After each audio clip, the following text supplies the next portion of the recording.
Ok, então o tema para esta tarde é: pode ser que os teus membros estejam cansados, mas Deus os vivificará. Amém ou não amém? Pode ser que os teus membros, ou os meus membros, se quiser, pode escrever assim, estejam cansados, mas Deus os vivificará. Amém ou não amém? Aleluia. Graças a Deus. Não se preocupe, não vamos levar muito tempo. Não precisa sair do culto para ir preparar os bolos. Não precisa. Senão a tua mente vai começar a preparar os bolos aqui. O culto vai terminar pelo menos até 16h10. Você estará livre para ir para casa, ir fazer os bolos na vida real. Não é isso, meus irmãos? Aleluia. Então, não os prepare aqui. Aqui, fica atento à palavra. Amém ou não amém? Não, eu tinha uma sentada com meus colegas, meus amigos, para conversarmos, sentirmos a brisa da tarde. Eles não bebem, eu também não bebo, mas vamos sentar e conversar, beber água mineral, tomar um sumo. Então, esquece tudo isso aí agora, amém ou não amém? Concentra-te aqui, palavra. Pode ser que os teus membros estejam cansados, Deus os vivificará. Escreve aí, por favor. Chega um tempo na vida, escreve, é muito importante isso. Um dia você vai visitar e vai lembrar-se disso. Chega um tempo na vida em que começamos a sentir em nós,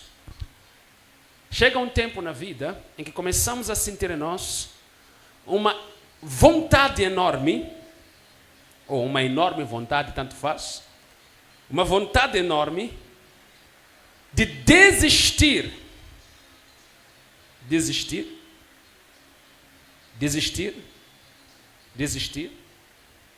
Deus e de tudo que diz respeito a Deus. Desistir de Deus e de tudo que diz respeito a Deus. Verdade ou não, meus irmãos?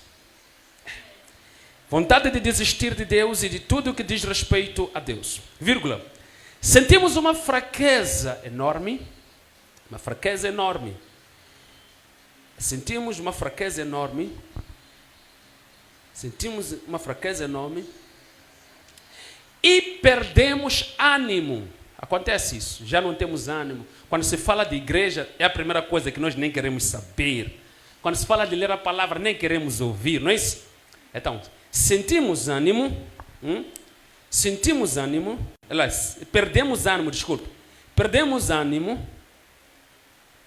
perdemos ânimo, vírgula, quando se trata de assuntos referentes a Deus,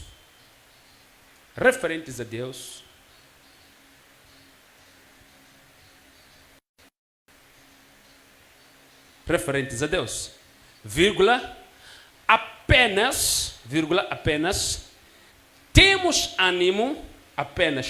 ânimo, quando são nossos assuntos, apenas temos ânimos quando somos nossos assuntos, quando são nossos assuntos, não é isso? Apenas temos ânimo quando são nossos assuntos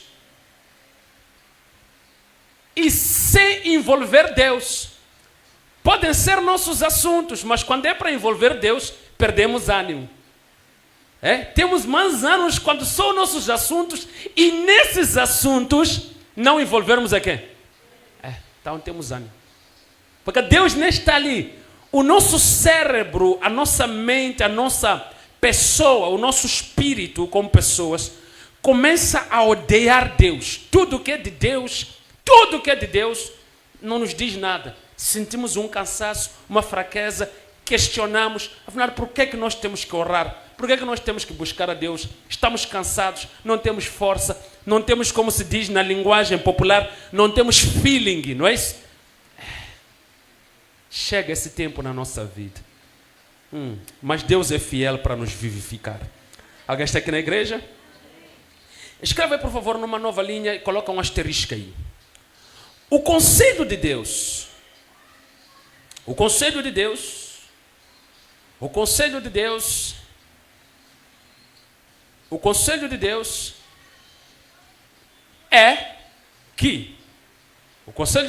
é que quando assim estamos,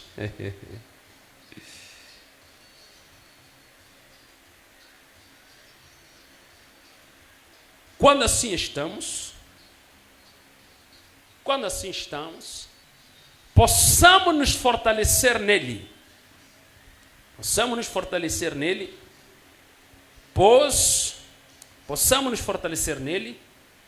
Pois ele tem o poder,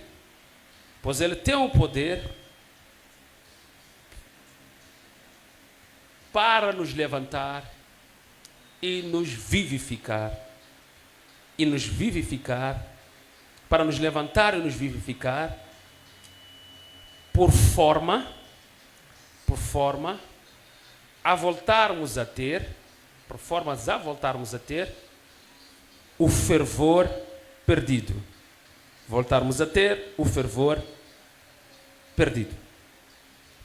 Talvez alguém pode perguntar, como, pastor? Não é? Como? Porque dissemos que tens que ir a Deus. Temos que olhar para Deus como sua base para que Ele possa te vivificar. Como é que eu hei de entender que Deus vai me vivificar? Como é que será essa vivificação? Então escreva aí. Deus enviou.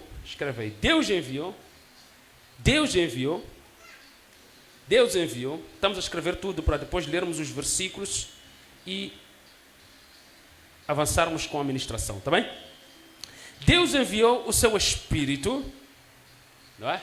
Você pode dizer, mas pastor, eu estou fraco sim, mas como é que Deus vai me vivificar? Como é que Deus vai me levantar? Então ele responde, Deus enviou o seu Espírito para tal, não é? Para tal, vírgula, para vivificar, levantar os nossos membros que já se encontram, sem ânimo para com Deus. Deus enviou seu Espírito para levantar, vivificar os nossos membros que já se encontram sem ânimos para com Deus. Romanos 8, versículo 11, muito rapidamente, para a glória de Deus. Deus enviou o seu Espírito para tal, né? Para nos levantar, para vivificar os nossos membros que não têm mais ânimo para com Deus. Romanos capítulo de número 8, versículo 11. O que vai dizer aí?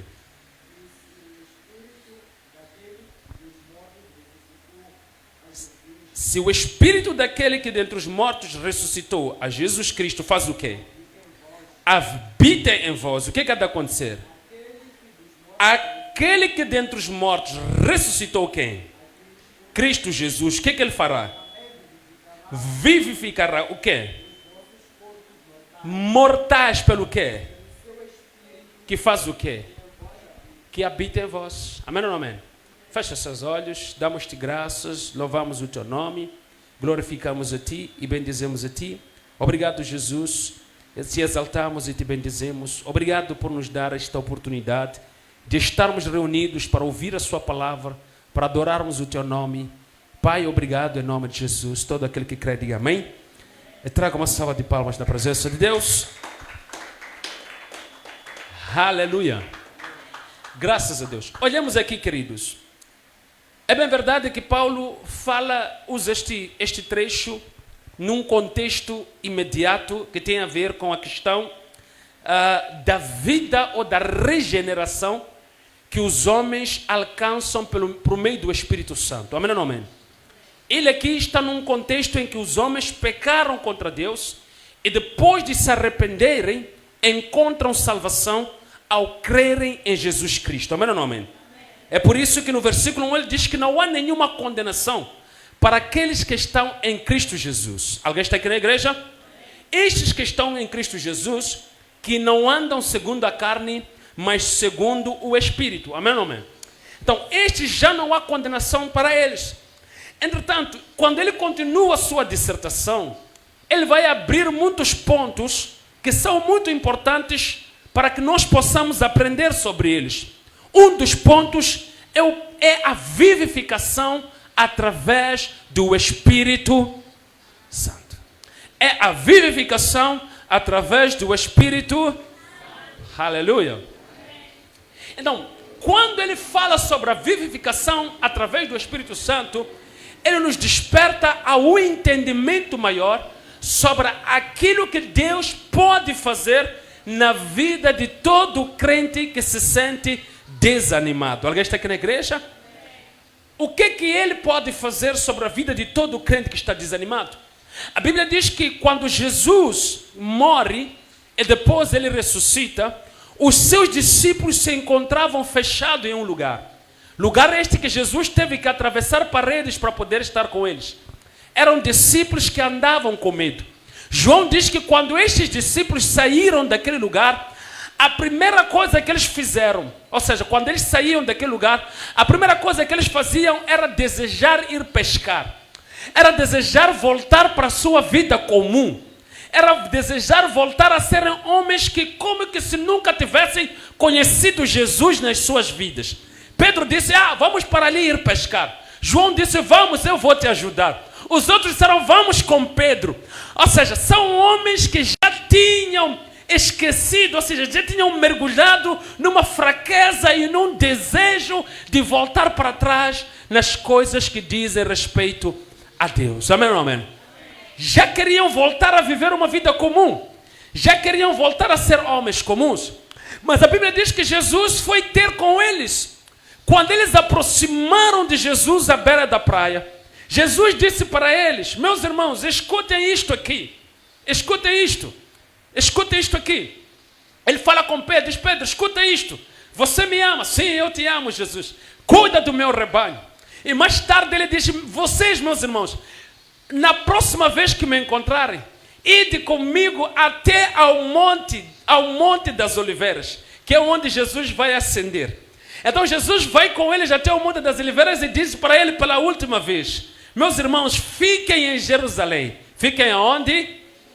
Onde virá sobre vós o Espírito Santo. Quando o Espírito Santo descer sobre vós, ele vos dará virtude. Vos dará virtude. Então, vocês serão minhas testemunhas. Vamos observar aqui. Primeiro cenário. Os apóstolos recebem Jesus, que já ressuscitou. Jesus ressuscitou dentre os mortos e vai ter com eles. Quando Jesus vai ter com eles, ele fica pelo menos alguns dias sem voltar a estar com eles. Esses discípulos perdem a esperança, perdem a alegria de viver, perdem toda a vontade de servir a Deus. Amém ou amém? Agora querem voltar para uma vida comum. Observe. Jesus, mais tarde, fala com eles e diz que eles receberão virtudes para serem testemunhas. Jesus percebia qual era o problema central deles. Percebeu que eles queriam voltar a ser homens comuns porque lhes faltava virtude do Espírito Santo. Amém ou não amém? A fraqueza deles, o medo deles, o congelamento deles, a distração deles, o querer voltar a ser como o mundo, ser comum como o mundo, foi resultado da falta do Espírito Santo. Amém, igreja? Então, muitas das vezes nós como crentes, isso acontece conosco. Durante a nossa caminhada, chega um tempo em que tudo que diz respeito a Deus perde o seu brilho na nossa vida. Perde o seu valor na nossa vida. Até nós podemos dizer perante os outros, eu sou crente, eu sou cristão. Na minha casa até posso me defender e falar como eu quiser. Mas eu tenho uma fraqueza dentro de mim. Eu não tolero Deus. Eu não tolero servir a Deus. Eu não tolero buscar a Deus. O que aconteceu comigo? Eu caí na fraqueza. Eu me deixei levar pela fraqueza. Eu me distraí. Eu fiquei cansado com as coisas de Deus. Eu fiquei cansado com buscar a Deus e acabei me tornando alguém comum. Alguém que vive como se não existisse Deus. Isso, meus irmãos, acontece. Os discípulos esqueceram que Jesus estava com eles. Esqueceram que Jesus ressuscitou. E já queriam voltar a pescar. Alguém está aqui na igreja? Esqueceram-se que Jesus lhes tinha dado uma promessa. Que Jesus lhes tinha dado uma missão. A fraqueza faz isso. Nos faz esquecer da missão. Qual é a missão? Quantos de nós, meus irmãos, por causa da fraqueza, não nos sentimos sem vontade até de falar de Jesus para o nosso próximo? A fraqueza, ela faz isso. Ela nos abate, nos torna até talvez numa posição em que o cristianismo é apenas cumprir agendas e programas. Não há nada em nós que nos move a buscar a Deus. Não há nada, não há prazer em nós. Estamos tão cansados, tão debilitados, tão para baixo com as coisas de Deus. Mas ele disse: se vocês ficarem em Jerusalém, virá sobre vós o Espírito Santo. E ele vos dará virtude. Quando ele vos der virtude, vocês começarão a testemunhar aí mesmo na Judeia. Por quê? Porque homens que tinham perdido o valor, quando recebem o poder do Espírito Santo, aliás, que tinham perdido o vigor, quando recebem o Espírito Santo, não tem como não testemunhar até quem está perto deles. Por quê? Porque o vigor é tanto que eles precisam de falar a qualquer momento, que eles precisam de manifestar aquilo que eles receberam diante dos outros a qualquer momento. O vigor é tanto. Alguém está aqui na igreja? É tanto o vigor. Imaginemos, meus queridos, que de repente são 18 horas, a eletricidade de Moçambique decide desligar a corrente. Aqui, né? Neste bairro. Todas as pessoas vão ficar murchas. É verdade ou não é? Todo mundo vai ficar para baixo, principalmente os. A mana deixou ali o bolo. O refresco está ali a congelar. O sumo está, não é? Então começamos ali a ficar aflitos. O que será de nós? Verdade ou não? Verdade ou não, meus irmãos? De repente a eletricidade de Moçambique faz a graça de ligar a corrente. Você há de perceber que aquela mamãe que tinha o bolo no forno até já tem força de carregar aquele bebezinho de tanta alegria. A mamãe, não nhosha. O que ela sentiu manifestou-se ao ponto de aqueles que estão ao seu redor questionar o que se passa contigo. Mamãe, tanta alegria assim, macamaguese, inawananga. É exatamente isso que acontece quando o Espírito de Deus está na nossa vida. Ele vivifica-nos, renova-nos, torna-nos vivos de novo, para que possamos testemunhar a glória de Deus na nossa vida. Alguém está aqui na igreja? Mas quando o Espírito já não está em nós, a fraqueza vem, nós nem queremos testemunhar de Deus, nem na nossa própria vida, no nosso próprio caráter, no nosso trabalho, em qualquer sítio, nós nos tornamos pessoas indiferentes com as coisas de Deus. Amém ou não amém? Nem igreja, nem servir, já não temos prazer em nada. É como se fôssemos pessoas que estão amarradas ou foram retiradas toda a força que elas tinham. Ficamos mesmo sem perceber e começamos a questionar: era eu a primeira pessoa a chegar no culto? Era eu a pessoa que, mesmo sem pastor nos mandar ler Bíblia na igreja, em casa, eu lia a Bíblia? Era eu que orava de manhã, à tarde e à noite? Era eu que, mesmo andando na rua, de repente estava a falar com Deus? Era eu que tudo aquilo que eu fazia sempre incluía Deus?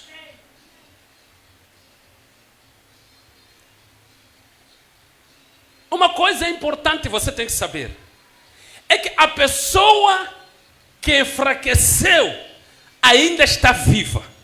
O Espírito que vivifica ainda existe.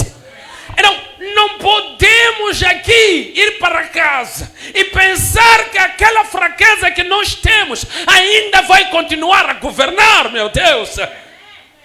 É preciso nós sairmos deste lugar hoje, a dizermos conosco, não. O ano há de começar o próximo. Mas quando eu entrar no próximo ano, não é o ano que me muda, sou eu que vou mudar o ano. Aquele crente que de manhã até à noite, nem para dizer bom dia a Deus, não dizia, eu vou ser diferente para o ano que vem. Aquele crente que tudo o que ele fazia, tomava decisões à terra e à direita, pensava que ele tinha autoridade sobre a sua vida. Eu não serei mais, eu serei uma outra pessoa. Alguém está aqui na igreja? Alguém vai dizer, não, pastor, é só para o próximo ano. Não, a partir de agora mesmo. A Bíblia diz que quando veio o Espírito sobre eles, não disseram espera o Espírito Santo. Nós ainda temos a festa de Pentecostes. Aleluia. Não disseram, e a festa de Pentecostes, se não me engano, acho que levava 15 dias, se não me engano. Não disseram,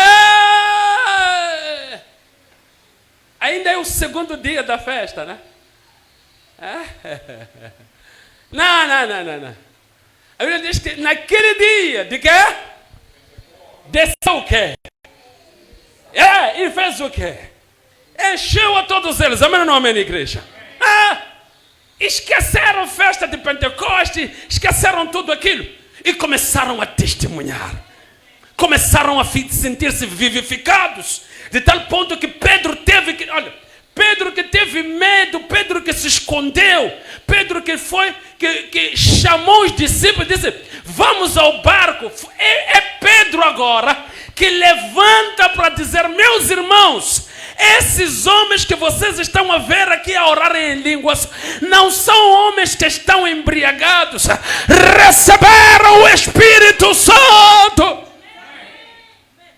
Pedro, calma. Has de lhes dizer quando terminar a festa de Pentecostes. Quero imaginar alguém ali. Pedro, ainda estamos em festa.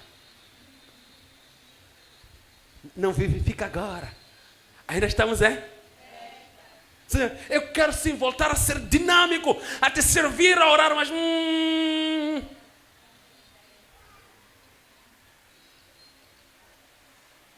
Olha para o teu irmão, diga, não há tempo para isso. Vamos comer, sim. Vamos festejar, sim. Mas vivificados. Meu Deus, alguém está aqui na igreja? Alguém está aqui? Aleluia. Meus irmãos, estão aqui ainda na igreja? O mesmo Espírito, escuta, que vivificou Jesus é o mesmo que encheu os apóstolos que tinham medo, que já não sentiam paixão, já não sentiam motivação, estavam a desistir. É o mesmo Espírito, como diz Paulo, que pode nos vivificar, que pode nos fazer voltarmos de novo a dizer, não, eu não desisto. Mas pastor, como é que alguém que desistiu em pleno dia 24 veio aqui para vir assistir o culto? Olha, meu irmão, Deus olha para todos nós e conhece a todos nós e sabe por que Ele nos dá esta mensagem. Alguém está aqui na igreja? Ele sabe por que me dá essa mensagem. Eu posso ter sido até a primeira pessoa a chegar aqui hoje no culto, mas isso não muda o facto de que quando Deus quer falar comigo, Ele vai me dizer, seja vivificado. Aleluia! Estamos juntos ainda na igreja? Nós temos um Deus que vivifica as coisas. A Bíblia diz que então Deus toma Ezequiel, Ele coloca diante dos ossos sequíssimos e pergunta para ele, Ezequiel, podem esses ossos voltarem a ter vida? Ezequiel disse, tu sabes, Senhor. Então o Senhor disse, filho do homem, profetiza sobre esses ossos que eles voltarão a ter vida. Então, quando Ezequiel começa a profetizar, então um vento começou a soprar. Quer dizer, Deus desde os tempos está a provar que nós podemos ser vivificados. Se nós nos posicionarmos e dissermos para Ele, Senhor, vivifica-nos.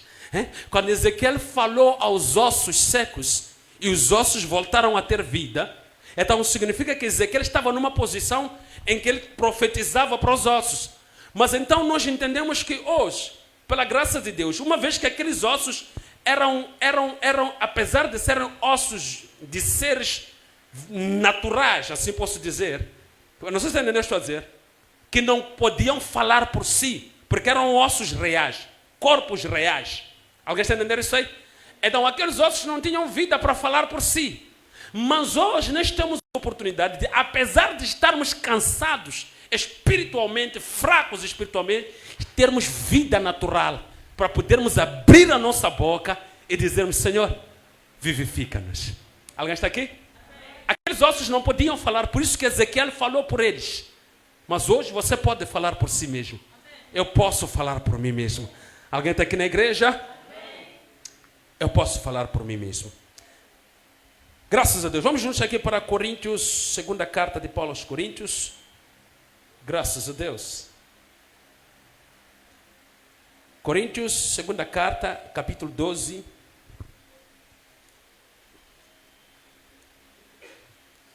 Capítulo 12, versículo 9 a 10. Diz o seguinte: ele disse-me o quê? A minha graça te basta. Por quê? Na fraqueza. Portanto o quê? Vontade. O que eu faço? Nas minhas, para que em mim habite o quê? Por quê? Sinto prazer no quê? Nas o quê? Na o quê? Nas o quê? Nas o quê? Por amor de quê? Por quê? Então é o quê? Então, o que ele está a tentar dizer? Está a dizer que, olha, eu como Paulo tive situações em que senti-me muito fraco. Senti um espinho na carne. A Bíblia não é clara sobre o que era esse espinho literalmente. Embora ele diz que um anjo de Satanás lhes bofeteava por causa da excelência das revelações que ele tinha. Então, para que ele não se orgulhasse. Mas o que é esse espinho na carne? Nós não sabemos. Mas nós percebemos que existe aqui uma limitação neste homem. Existe um problema neste homem que ele percebe que este problema em algum momento lhe cria uma fraqueza diante de Deus. Alguém está aqui na igreja? Que ele cria uma fraqueza. Mas este homem era um homem habilidoso. Era um homem que saía daqui, ia para ali, saía de lá para lá, pregava o evangelho em qualquer sítio onde você lhe colocasse. Ele poderia chegar lá, implantar a igreja e ir embora. Amém ou não amém, igreja? Mas ele entendeu que não. Eu tenho uma fraqueza. Eu tenho uma fraqueza. O que ele fez? Ele não se apoiou na sua fraqueza para depois começar a justificar. Ah, Senhor, tu sabes que eu sou fraco, por isso que já não oro mais. Tu sabes, Senhor, que eu sou fraco, por isso já não jejuo mais. Tu sabes que eu sou fraco, por isso já não prego mais. Tu sabes que eu sou fraco, por isso já nem à igreja vou. Senhor, tu sabes, eu se fosse forte, Senhor, não imaginas o que eu faria. Ah, meu Deus, alguém está aqui na igreja? Então o Senhor disse para ele: Paulo, eu sei que você é fraco como pessoa. Meus irmãos, nós somos fracos.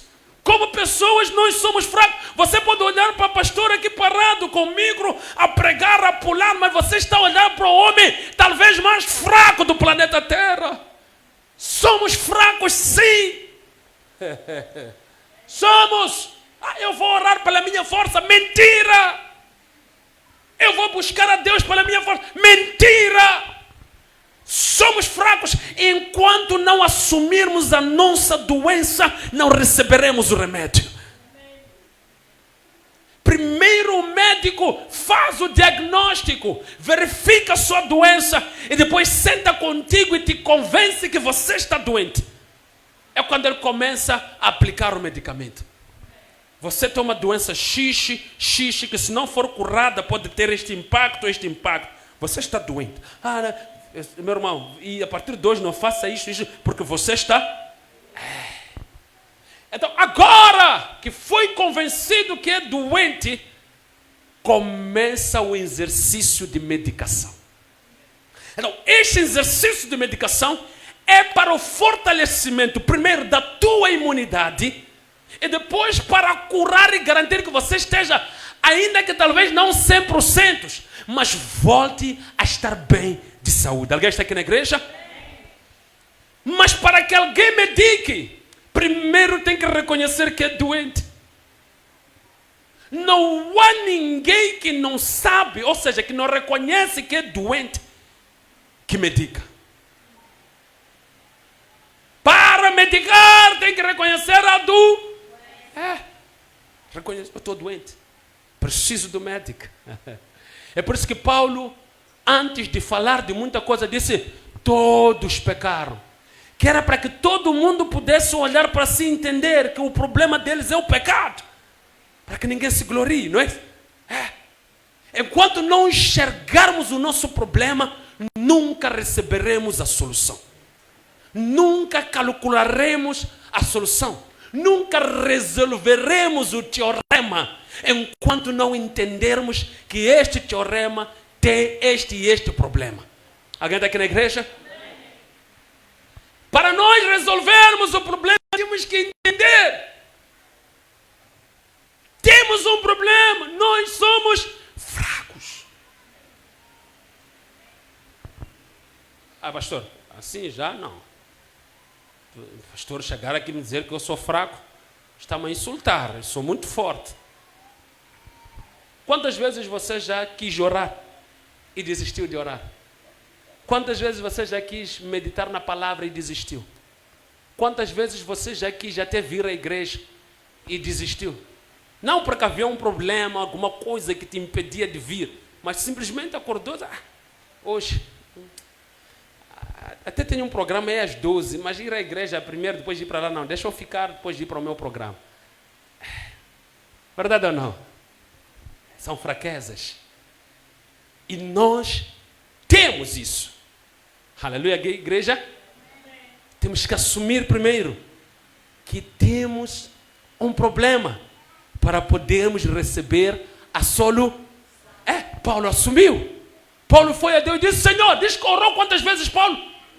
Orou quantas vezes? Porque ele entendia que tinha um problema. Senhor, tira esse problema. Tira. Meu Deus. Aleluia. Quando ele vai lá, pela última vez, o Senhor disse, para, Paulo. Paulo estava a orar por uma coisa que ele estava consciente que ele tinha. Alguns de nós ali era só dizer, eu não tenho esse problema.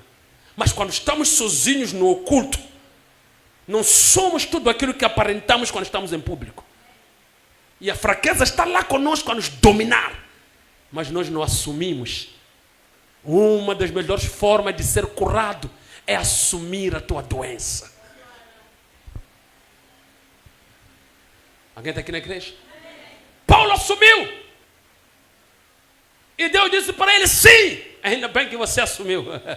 Escuta agora, a minha graça te basta. Eu vou me manifestar aí porque eu quero homens como tu que entendem que são fracos. E a partir de hoje, por entenderem que são fracos, já não serão independentes. Aleluia. Quando você entende que é fraco, você agora começa a dizer, por que eu tenho que acordar e não orar? Nidumbaine. Está a ver, né? Está a ver? Quando você vai ao ringue e você sabe que o teu oponente é mais forte, você estuda estratégias para poder eliminar o oponente, porque você sabe que se lutar com ele assim diretamente, ele vai te vencer. Não é isso, meus irmãos? Então, você também sabe qual é a tua fraqueza e a tua dificuldade. Então, sabendo eu, as nossas limitações na nossa relação com Deus, e nós não confiarmos nele todos os dias, confiamos o quê? Alguém está aqui?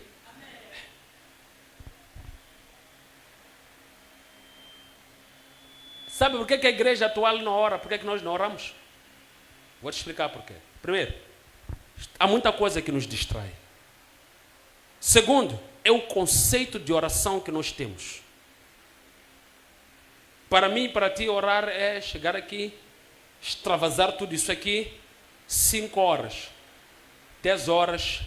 Nós temos um conceito religioso de orar, não bíblico.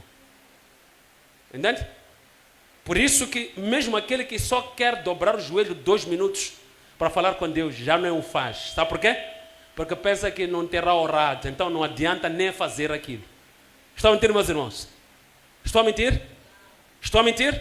Então, cada vez mais Satanás vai nos convencendo, nós mesmos vamos nos convencendo de que não teremos feito nada em 2 minutos, não teremos feito nada em 30 segundos.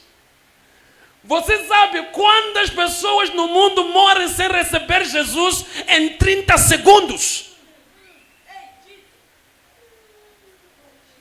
Quantas pessoas estão a entrar pelas portas do inferno em 30 segundos? Para você dizer que Deus não pode te ouvir em 30 segundos.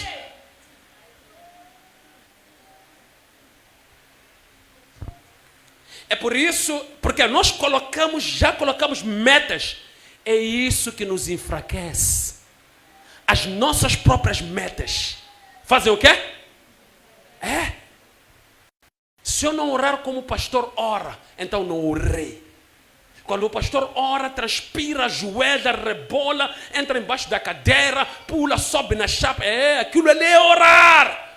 Não é você vir me dizer que se você só dobrou o joelho e disse, Senhor Jesus, eu te amo, você orou. Não é oração isso aí. É isso que nos mata. O que matou os religiosos daquele tempo, os fariseus, foi exatamente isso. As suas próprias metas. O doador da vida estava diante deles e estava a lhes dizer, vinde a mim, todos os cansados e oprimidos, que eu vos aliviarei. Eles disseram, não, a lei de Moisés. Vinde a mim e acharei descanso. Não. A lei do... E ainda pegaram aquele que veio lhes trazer descanso, lhe crucificaram pela lei de Moisés. As nossas metas invalidam a nossa comunhão com Deus. Se a irmã ligar para mim e disser, bom dia pastor, como está? Eu estou bem, graças a Deus. Só queria saber como está. Estou a perguntar uma coisa, comunicou comigo ou não comunicou? Como é que eu me sinto? Como é que eu vou ficar? Mas como para nós comunicar, ela dizer, pastor, estás bem, eu também estou bem, mas que tal? Acabarmos todo diamante.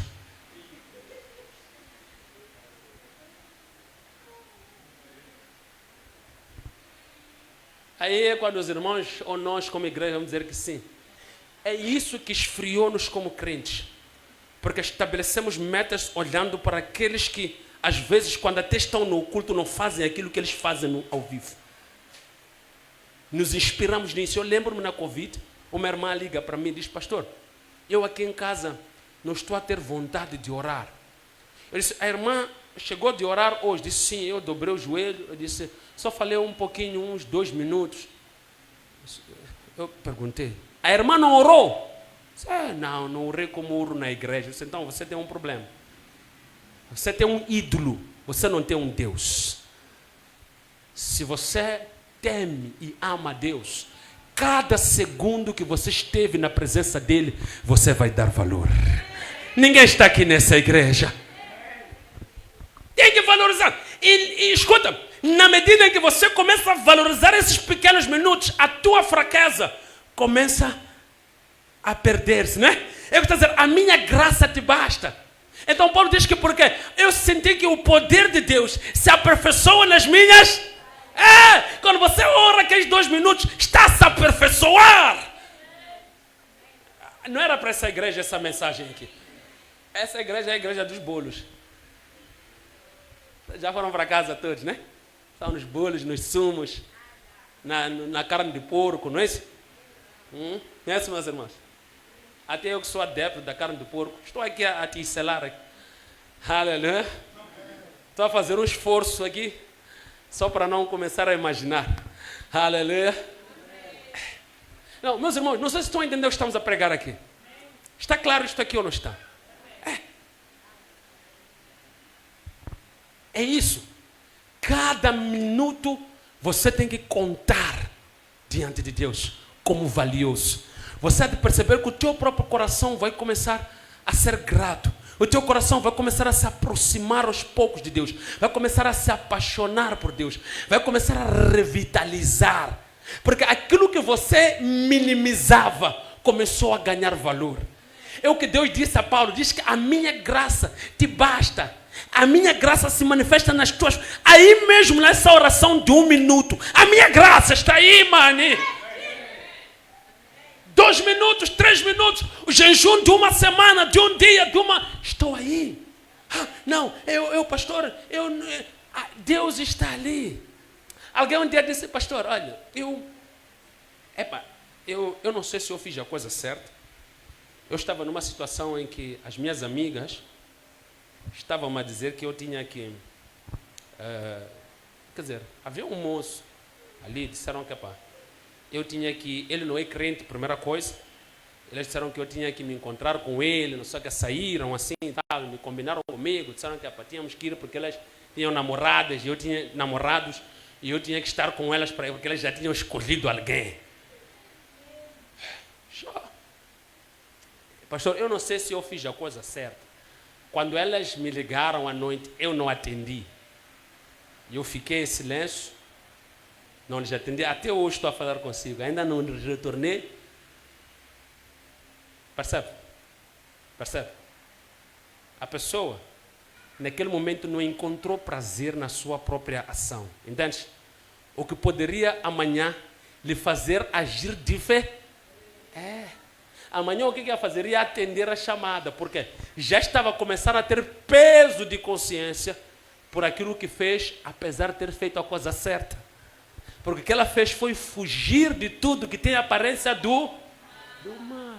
Então, há atitudes, às vezes, que vão parecer pequenas, que quando nós não os valorizamos, vão esfriar a nossa fé. Entendeu o que eu estou a dizer? Se você não valoriza a determinação que você teve hoje, de deixar qualquer coisa que você entendeu que não agrada a Deus, se você não valorizar isso, você vai começar a esfriar. Você vai começar a dizer, mas o que eu fiz? Você vai começar a invalidar. Você vai começar a dizer, mas eu não faço nada. Eu não sou nada. Eu nunca apresentei nada diante de Deus. É melhor até não fazer mais nada, porque tudo que eu faço não tem valor nenhum. Deixei isso, mas já nem para isso aqui também parece que Deus não valorizou. Naquela entra. Tá vendo, né? Entendeu o que eu estou dizendo? Quando você está numa casa e você tem um pai, vou dar este exemplo para terminar. Você tem um pai. Você faz boas coisas, parece que o pai está em silêncio. Nunca te diz, fizeste bem aí. Vareste bem o quintal. Arrumaste bem a sala, não é? O que acontece dentro de ti? Eu acho que não estou a fazer nada, não é? O que você vai fazer meia volta? Começa a fazer tudo já não varre, já não faz nada, porque você próprio... Porque antes de você ouvir a valorização do teu pai, tem que valorizar o que você fez. Ninguém está aqui na igreja. O que nos faz... Escuta, o que tem que te fazer você ter força para todos os dias obedecer a Deus, estar forte e firme nesta caminhada, não é apenas ouvir a voz de Deus a te elogiar todos os dias, porque não que Deus não te elogie, porque Ele pode ficar em silêncio, mas a questão é o quão você valoriza o que faz. Alguém está aqui na igreja? Nem Jó sabia que Deus lhe olhava daquela forma, mas Jó continuava a fazer a mesma coisa. Alguém está aqui na igreja? Por quê? Porque Jó valorizava o que ele fazia. Mesmo no tempo difícil, na fraqueza, na dureza, em que o inimigo tirou tudo dele, ele não se corrompeu porque não estava à espera de ouvir uma voz a dizer, bem feito, meu filho. Mas ele fazia porque aquilo fazia parte dele. Ele estava decidido a fazer aquilo. E ele encontrava motivação naquilo que ele fazia dia após dia, porque ele entendia que é o certo a fazer. Alguém está aqui na igreja? Quando você entende que é o certo a fazer, orar, santificar-se, buscar a Deus, determinar-se naquilo que são as coisas de Deus. Quando você entende que isso é certo, você não precisa de motivação. Chama de motivacional o quê? O quê? Coach, né? Não. Você precisa de interiorizar dentro de si mesmo. Eu estou a fazer a coisa certa. E devo fazer aquilo que é certo. Amém ou não amém? Alguém quer orar nesta tarde? Aleluia. Porque a minha graça te basta. E o meu poder se aperfeiçoa nas tuas fraquezas. Deus quer, exatamente nós que assumimos a nossa fraqueza, para nos tornar vasos segundo a sua vontade. Alguém está aí na igreja? Para que nós possamos manifestar a sua glória para este mundo e a sua santidade para este mundo. Alguém quer isto? Graças a Deus. E nestes dias que vêm, pastor, nestes dias estou de festa.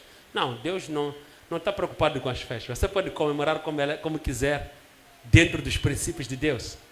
Mas uma coisa Deus espera de si, espera de mim, é que nós possamos levantar e buscar essa vivificação, para que dentro da nossa fraqueza nós possamos encontrar força pela graça de Deus. Que o Espírito de Deus possa fortalecer e levantar homens fracos como nós, para que possamos ter uma vida determinada de obediência a Deus. Alguém está aqui na igreja? Vamos nos colocar de pé e vamos falar com Deus.